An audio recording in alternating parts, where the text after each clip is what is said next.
نحمدہ ونصلی ونسلم علی رسولہ الکریم۔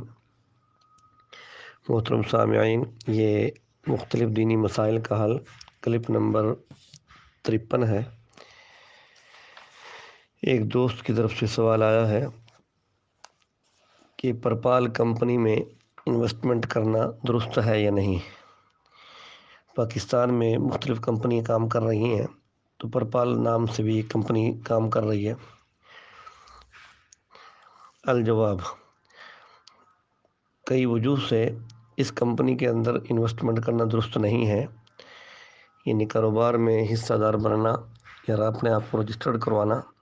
نمبر 1، اس میں کلک کرنے والا ایک ہی آدمی کئی بار وقفہ سے کلک کرتا ہے، جس سے ظاہر یہ کیا جاتا ہے کہ اس کمپنی کے اشتہار دیکھنے والے کئی لوگ ہیں، حالانکہ وہ ایک ہی شخص ہے، اسی کی وجہ سے دھوکہ دیا جا رہا ہے۔ تو حدیث شریف میں آتا ہے من غشنا فلیس منا۔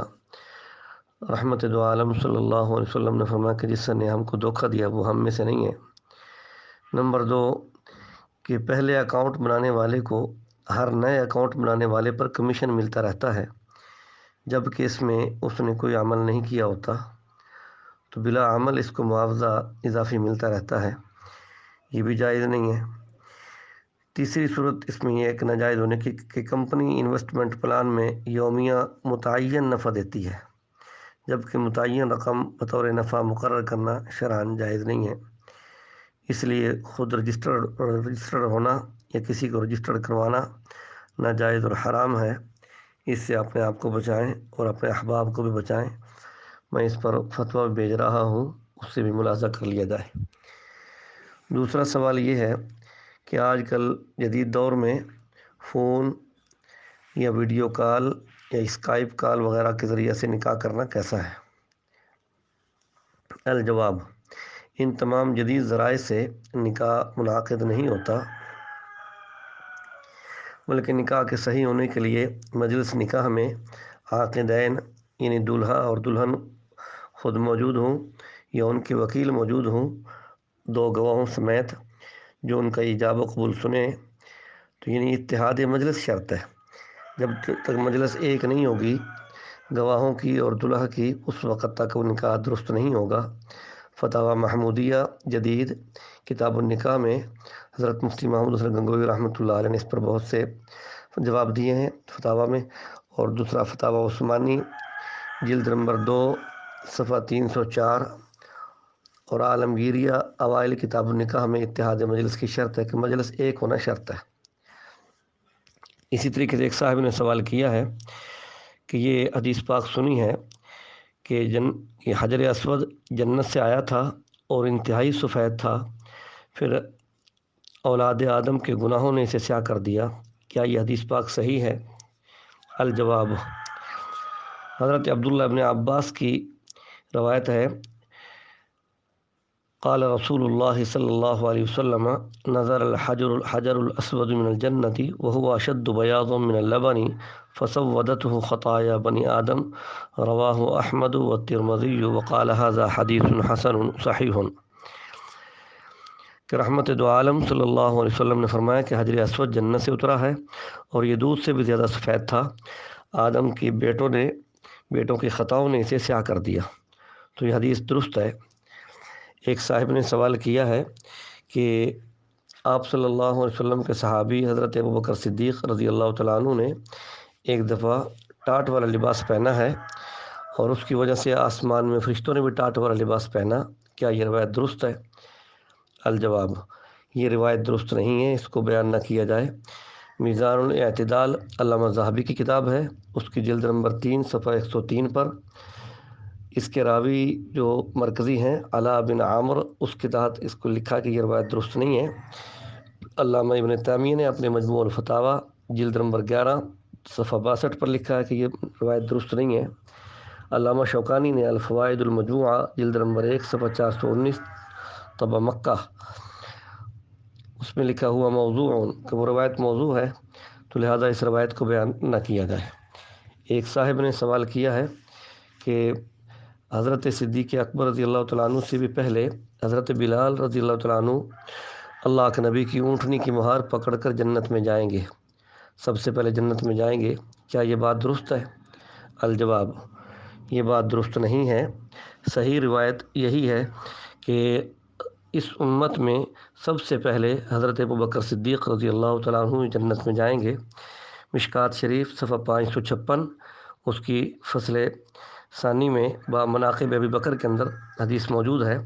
رحمت دو عالم صلی اللہ علیہ وسلم نے فرمایا کہ اما انک یا ابا بکر اول من يدخل الجنت من امتی، کہ ابو بکر یقیناً تو ہی میری امت میں سب سے پہلے جنت میں داخل ہوگا۔ تو سب سے پہلے جنت میں داخل ہونے والے حضرت ابوبکر صدیق ہیں رضی اللہ تعالیٰ عنہ اس امت میں۔ ایک صاحب نے سوال کیا ہے کہ حضرت امام مہدی محمد مہدی علیہ الرضوان یہ افضل ہے حضرت ابوبکر اور حضرت عمر رضی اللہ تعالیٰ عنہما سے، کیا یہ بات درست ہے؟ الجواب، جمہور اہل سنت کے نزدیک یہ بات درست نہیں ہے۔ امام محمد مہدی حضرت علی رضی اللہ تعالیٰ عنہ کی اولاد میں سے آئیں گے، یہ بات ٹھیک ہے، لیکن حضرت علی رضی اللہ تعالیٰ عنہ کی اولاد میں سے آنے کے ساتھ ساتھ وہ ان حضرات سے اعلیٰ اور افضل نہیں ہوں گے۔ میرے سامنے اس وقت صحیح بخاری شریف ہے، جلد نمبر 1 صفحہ 518 پر حضرت علی رضی اللہ تعالیٰ عنہ کا فتویٰ موجود ہے۔ حضرت محمد بن علی، جن کو محمد بن حنفیہ بھی کہتے ہیں، حضرت علی کے بیٹے ہیں، وہ فرماتے ہیں قلت لابی، میں نے اپنے ابا جان حضرت علی سے پوچھا ای الناس خیر بعد النبی صلی اللہ علیہ وسلم، کہ نبی کریم صلی اللہ علیہ وسلم کے بعد لوگوں میں سب سے بہتر کون ہے، افضل کون ہے؟ قال ابو بکر، تو حضرت علی نے فرمایا کہ ابو بکر سب سے افضل ہے نبی کریم صلی اللہ علیہ وسلم کے بعد۔ تو میں نے پھر کہا ثم من، تو آپ نے کہا عمر۔ تو اس حوالے سے کائنات انسانی کے اندر تمام پیغمبروں کے جتنے صحابہ گزرے ہیں ان تمام صحابہ اکرام کے اوپر فوقیت ہمارے نبی کے صحابہ کو حاصل ہے، اور پھر ہمارے نبی کے صحابہ میں سب سے زیادہ شان حضرت ابوبکر صدیق رضی اللہ تعالیٰ عنہ کی ہے۔ اس لیے یہ عقیدہ درست نہیں ہے حضرت محمد مہدی کی افضلیت کا۔ ایک صاحب نے سوال کیا کہ حضرت عیسیٰ علیہ السلام کی قبر مبارک کہاں ہوگی؟ الجواب، حضرت عیسیٰ علیہ السلام کی قبر مبارک ہمارے نبی حضرت محمد مصطفیٰ صلی اللہ علیہ وسلم کے پہلو میں ہوگی۔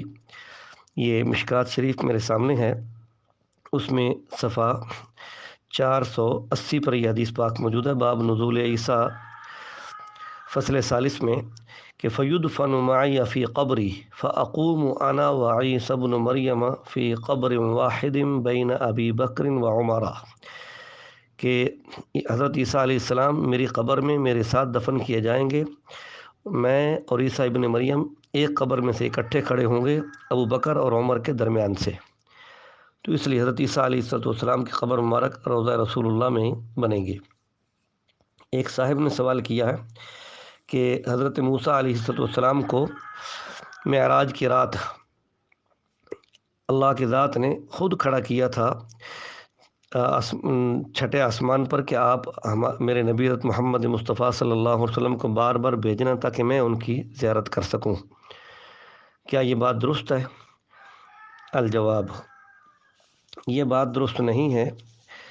آپ صلی اللہ علیہ وسلم کے ذات گرامی ان کے دیدار کے لیے خود حضرت عیسیٰ علیہ السلام مشتاق تھے، ان نگاہوں کو دیکھنا چاہتے تھے جو اللہ رب العزت کی تجلیات کی زیارت کر چکی تھیں، یعنی جو اپنے مہربان رب کا دیدار کر چکی تھیں، ان نگاہوں کو حضرت موسیٰ علیہ السلام بار بار دیکھنا چاہتے تھے۔ علامہ شبیر احمد عثمانی رحمۃ اللہ علیہ نے فتح الملہم شرح مسلم جلد نمبر 1 صفحہ 321 پر یہ جواب دیا ہے، قصد بتقریر رجوعہ تقریر رؤیتہ لعلی ارى من رآہ، کہ حضرت موسیٰ علیہ السلام کا بار بار ان کے ساتھ بھیجنے کا ارادہ جو تھا وہ یہ تھا کہ ان نگاہوں کو دیکھے جس نے ان کو دیکھا ہے۔ تو اللہ رب العزت کی ذات کی تجلیات کی جو زیارت اللہ کے رسول کو حاصل ہو رہی تھی، اس کی وجہ سے آپ صلی اللہ علیہ وسلم کا دیدار حضرت موسیٰ علیہ السلام کرنا چاہتے تھے، آپ علیہ السلام کی آنکھوں کی اور آپ کے چہرہ انور کی۔ تو اس لیے یہ بات درست نہیں ہے کہ اللہ رب العزت کی ذات دیکھنا چاہتے تھے، یہ اللہ کی ذات سے بہت بالا ہے معاملہ، ایسی بات نہیں کرنی چاہیے۔ اللہ کے ذات کے لیے عرش اور فرش اور آسمان سب برابر ہیں، اللہ مستقر سے پاک ہیں۔ السلام علیکم ورحمۃ اللہ وبرکاتہ۔